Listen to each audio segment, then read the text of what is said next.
warahmatullahi wabarakatuh. Perkenalkan, nama saya Anggi Rosita. Halo anak-anak semua, apa kabar? Semoga sehat selalu ya. Oke, baiklah. Sebelum pembelajaran kita dimulai, Ibu mau tanya nih. Apakah kalian pernah menonton film Harry Potter, Transformer, Pan's Labyrinth, atau film fantasi Ambilkan Bulan, atau cerita rakyat Keong Mas, Pensil Ajaib, atau juga cerita fabel Kancil dan Buaya? Oke, itu semua contoh dari cerita fantasi. Jadi, kalian pasti pernah kan nonton film tersebut? Nah, jadi pembahasan kita pada hari ini tentang cerita fantasi. Jadi, apa cerita fantasi itu? Cerita fantasi adalah cerita fiksi bergenre fantasi atau dunia imajinatif yang diciptakan oleh penulis. Pada cerita fantasi, hal yang tidak mungkin terjadi akan menjadi hal biasa. Tokoh dan latar diciptakan penulis tidak ada di dunia nyata atau modifikasi dari dunia nyata. Selanjutnya, ciri-ciri cerita fantasi. Yang pertama, ada keajaiban sesuatu yang aneh dan misterius. Cerita fantasi mengungkapkan hasil-hasil sifatnya tidak nyata atau ajaib dan juga misterius. Tokoh dan latar yang diciptakan penulis tidak ada di dunia nyata atau modifikasi dunia nyata. 2. Ide cerita terbuka. Ide cerita terbuka artinya penulis bebas menuangkan segala imajinasi atau bebas berhayal. Tidak ada batasan terhadap realitas kehidupan nyata, sehingga penulis atau pengarang bisa mengembangkannya dengan suka hati. Meski ide cerita bersifat sederhana, namun selalu ada pesan menarik di balik setiap cerita tersebut. 3. Latar bisa menembus ruang dan waktu. Cerita fantasi bisa menggunakan latar apapun penulisnya, mulai dari ada kehidupan sehari-hari, hingga yang tidak ada atau bersifat karangan pada peristiwa. Ini cerita juga bisa berpindah-pindah dari berbagai latar yang melintas ruang dan waktu. 4. Ada tokoh yang tak biasa atau unik. Dalam cerita fantasi, biasanya akan ada tokoh unik mulai dari ciri maupun watak. Terkadang tidak ada di dalam kehidupan sehari-hari, misalnya tokoh yang memiliki kesaktian tertentu atau mungkin tokoh yang mengalami peristiwa misterius yang tak ada di dalam kehidupan sehari-hari. 5. Sifat fiktif. Artinya, cerita fantasi tidak ada di dalam kehidupan nyata. Alur cerita fantasi bisa dialami oleh latar nyata atau objek nyata dalam kehidupan sehari-hari, namun diberikan sentuhan unsur fantasi.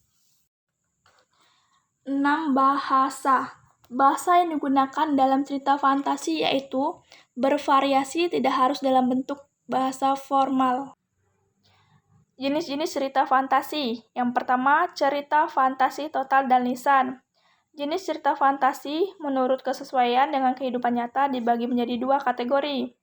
Yang pertama, fantasi total berisi. Cerita fantasi total adalah cerita berisi fantasi pengarang terhadap objek tertentu. Semua yang terdapat pada cerita tidak terjadi di dunia nyata. Contoh, nama orang, nama objek, nama kota adalah hasil rekaan pengarang. Yang kedua, fantasi irasan adalah fantasi irasan, cerita fantasi yang mengungkapkan fantasi tetapi masih menggunakan nama-nama dalam kehidupan nyata. Menggunakan nama tempat yang ada dalam dunia nyata atau latar peristiwa yang pernah terjadi di dunia nyata. Struktur cerita fantasi. Yang pertama, orientasi atau perkenalan. Di sini penulis akan memperkenalkan tokoh, tema, serta alur cerita kepada pembaca. 2. Konflik. Konflik ini adalah tahapan permasalahan dalam cerita bermula dari awal hingga puncak permasalahannya. 3. Resolusi. Resolusi atau penyelesaian merupakan penyelesaian dari konflik atau permasalahan dalam cerita dan mengarah ke akhir cerita. Sampai di sini paham? Oke, baiklah. Ibu akan menayangkan sebuah video fantasi. Ibu harap kalian menonton secara seksama agar kalian dapat menceritakan kembali cerita fantasi tersebut. Ada seorang anak kecil bernama Noah. Di kota kecil tempat tinggalnya, Noah melihat ada seorang kakek tua yang meminta bantuan makanan dengan sopan. Kakek itu tidak makan selama 2 hari. Noah pun merasa kasihan. Kemudian Noah bergegas untuk membeli makanan dengan uang yang ia tabung dan memberinya ke kakek tua. Terima kasih. Aku kira aku akan mati kelaparan. Sudah lama aku tidak menemui orang baik sepertimu, kata kakek. Sebagai hadiahnya, aku berikan kamu pensil ini. Noah pun bertanya, pensil apa ini, kek? Kata Noah. Ini adalah pensil ajaib. Kamu bisa menggambar apapun menjadi nyata. Gunakanlah pensil ini dengan bijak, kata kakek. Baik, kek. Aku akan membantu banyak orang dengan pensil ini.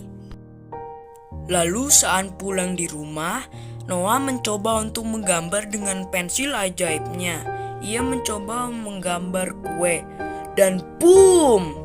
Kuenya pun menjadi nyata.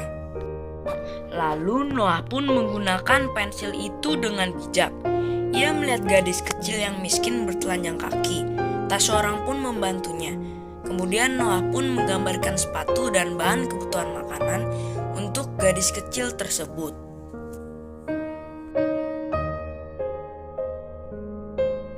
Kemudian Noah bertemu dengan sekelompok gelandangan yang tidak memiliki apa-apa.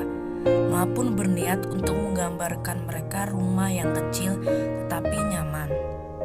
Noah menggunakan pensil itu dengan bijak dan membantu warga sekitar.